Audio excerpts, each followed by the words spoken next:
কি করলি তুই ভবে এসে, মায়া জালে গেলি ফেসে, আজরাইল এসে ধরবে কোসে, কে বাঁচাবে তোর প্রাণ? ওরে মুসলমান তোরা হারাস না ঈমান, ওরে মুসলমান তোরা হারাস না ঈমান। যদি করিস নামাজ রোজা, থাকবে না তোর পাপের বোঝা, মরণকালে পাবি রে তুই জান্নাতি আদান। ওরে মুসলমান তোরা হারাস না ঈমান, ওরে মুসলমান তোরা হারাস না ঈমান। অতএব যারা রোজা রাখে না, রমজানের রোজা যারা রাখবে না, জাহান্নামে উল্টো করে রেখে দেওয়া হবে, ওদের মুখগুলো ফেটে ফেটে রক্ত পড়বে, এরা আল্লাহর জান্নাতে যাবে না, পাবে না, দেবে না। তাহলে জান্নাত যাবে কারা? যারা সিয়াম পালন করে। নবী বললেন ওই মেয়েরা, তাদের জন্য জান্নাতের 8টা দরজা খুলে দেওয়া হবে। একবার বলুন সুবহানাল্লাহ। এরপর নবী বললেন যারা ওই রোজা রাখে না, রমজান মাসে রোজা রাখে না, ওদেরকে জাহান্নামে উল্টো করে, পা থাকবে আকাশের দিকে, মাথা থাকবে মাটির দিকে, উল্টো করে যাদেরকে জাহান্নামে শাস্তি দেওয়া হবে, ওদের মুখগুলো ফেটে ফেটে রক্ত পড়বে, ওরা আল্লাহর জান্নাত যেতে পারবে না। এখন আপনারা বলেন, অনেক মুসলমান এই ধুলিয়ান অন্তর্দীপা চাঁদপুরে অনেকে আছে মুসলমানের বাচ্চা, কিন্তু রমজানের রোজা রাখে না। কি বলছেন নাই? আপনার দিকে নাই? হাড্ডা গাড্ডা চেহারা, একদম দামড়া চেহারা, রমজান মাসে রোজা রাখে না। তো মুলি সাহেবকে বলছে, এই এই এই রোজা কেন রাখিস নি রে? বলছে মুলি সাহেব পেটে খুব গ্যাস। এই রুগী নাই এলাকাতে? এরা বলে না নাই? যখন রমজান মাস শুরু হবে দেখবেন নতুন নতুন রোগীর দেখতে পাওয়া যায়, ঠিক না নাই? হ্যাঁ বলে, এরা আল্লাহকে ধোঁকা দেয়। কিন্তু আপনারা বলুন, আল্লাহকে ধোঁকা দিয়ে কেউ বাঁচতে পারবে না। অনেক মুসলমানের বাচ্চা রমজান মাসে চা দোকানে বসে বসে বিড়ি টানে, এরকম মালো এলাকাতে আছে। কি বলছেন নাই? তোমাকে জাহান্নামে উল্টো করে টাঙানো হবে, বাঁচার তোমার কোনো পথ থাকবে না। এখন রোজা রাখবেন কেন? ফজিলতের কথা আবার নবী বললেন, খুব ভালো করে শুনবেন, কি লাভ আছে। আল্লাহ রাসূল বলেছেন, মান সামা, কেউ যদি সিয়াম পালন করে, ঈমান, 1 নাম্বার শর্ত ঈমান, ওয়া ইহতিসাবা, বামানা ইখলাস।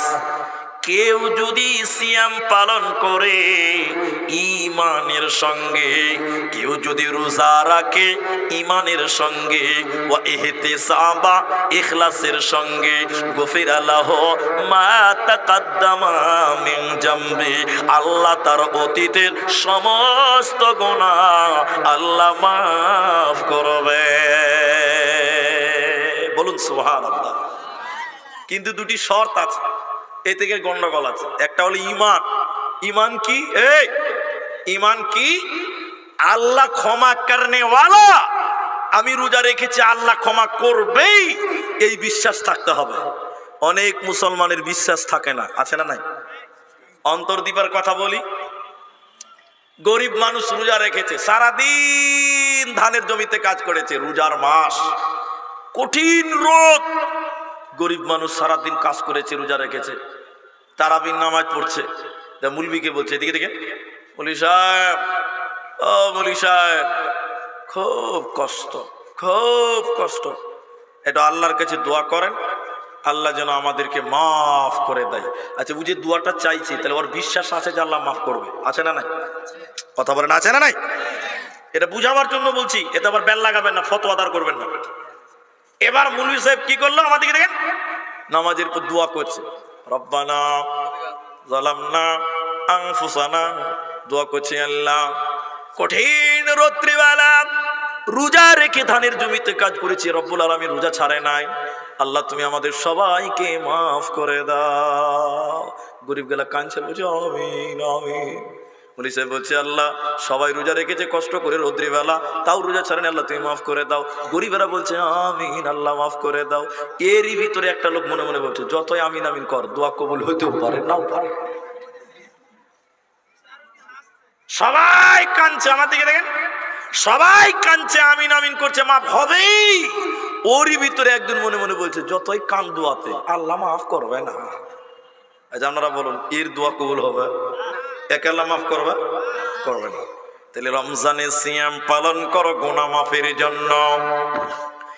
এরপরে আল্লাহ আয়াতে ফরজ করলেন, দেখেন ইয়া আইয়ুহাল্লাযীনা আমানু কুতিবা আলাইকুমুস সিয়ামু কামা কুতিবা আলাল্লাযীনা মিন ক্বাবলিকুম লাআল্লাকুম তাত্তাকুন। তোমরা রোজা রাখো যেমন পূর্ববর্তীদের উপরে ফরজ করেছিলাম, তোমাদের উপরে আমি ফরজ করলাম। কেন কেন কেন? লাআল্লাকুম তাত্তাকুন, যাতে করে তোমরা পরহেজগার হতে পারো, মুত্তাকি হতে পারো। এদিকে দেখেন, এদিকে ইনার মতন একটা মুলবি এতটি মাটি নিয়েছে ডালাতে। ডালা বুঝেন আপনারা? বুঝেন না? ডালাতে মাটি নিয়ে মাথায় নিয়েছে, আর অন্তর দীপা ইসলামপুর আর ভাষায় পাইকর মাথায় মাটি নিয়ে বলছে মাটি লিবে যে মাটি। তো গায়ের লোক বলছে মুলবিটার জ্ঞান ট্যান নাই নাকি, মাটি বিক্রি করে বেচে, খেপার মাটি কে কিনবে? আচ্ছা বলেন এক ডালি মাটি কেউ কিনবে জি ভাই? এরা বলে না। আপনারা কিনবেন নাকি গো? কেউ কিনবে না। এত হাসিস কেন রে? বিহা দিয়ে দেবো, কেন্দ্রে মরে যাবে। বউ দিব তো বুঝতে পারবি জ্বালা কত আছে, হাসি বেরিয়ে যাবে। দেখেন তাহলে মাটি কেউ কিনবে না। মাটি কেউ কিনবে? কিন্তু এই মাটিও কিনবে মানুষেরা, এই মাটিও কিনবে। আল্লাহ বলছে এই মাটিতে তুই ব্রেন খাটা। কি খাটাবে? জমানো মাটিতে আপনি কোদল চালান, কোদল দিয়ে মাটিকে ঝুরি ঝুরি করে, তো কোদল যেই মাটিতে মারলেন, মাটি হাও হাও করে কেঁদে বলছে ভাই আমি কি পাপ করেছি, তোমাকে কাটছিস কেন রে? তো মালিক বলছে চুপ থাক, তোর দাম বাড়বে। মাটিকে কাটার পর ওই মাটিতে পানি দিয়ে লাথাইছে, আটার মতন ছানছে, মাটি আবার কাঁদছে ভাই আমি কি অন্যায় করেছি, তোমাকে পানিতে দিয়ে লাত মারছিস কেন? মালিক আবারও বলছে ওই চুপ থাক, তোর দাম বাড়বে। এরপরে কাদা মাটিকে একটা ফার্মাতে ভরলো, পিঠ সেরকম থাপা মারছে, শক্ত করছে ফার্মাটা। মাটি আবার কাঁদছে, বলছে ভাই আমি কি পাপ করেছি, তো আমাকে এত কষ্ট দিছিস কেন রে ভাই?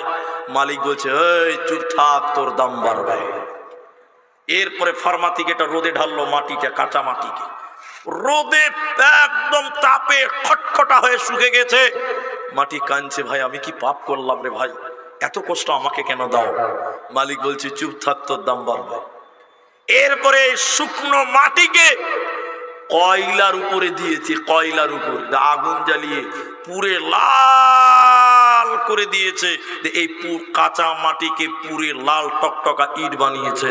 আচ্ছা বলুন এখন এই মাটির দাম বাড়লো না বাড়েনি? এখন একটা ইটের দাম 12 টাকা। কিন্তু মুলবি যখন ওই মাটিটি বিক্রি করছিল, গায়ের লোক বলছিল খেপা নাকি রে?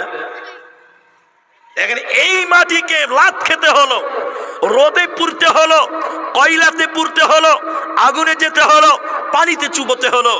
এরপরে মাটির দাম বাড়লো, কয়লাতেও পুরে দাম বাড়ে। একটা ইটের দাম 12 টাকা, 13 টাকা, 10 টাকার নিচে বর্তমান ভালো ইট পাওয়া যাবে? আল্লাহ বলছেন খেতে পাবি না।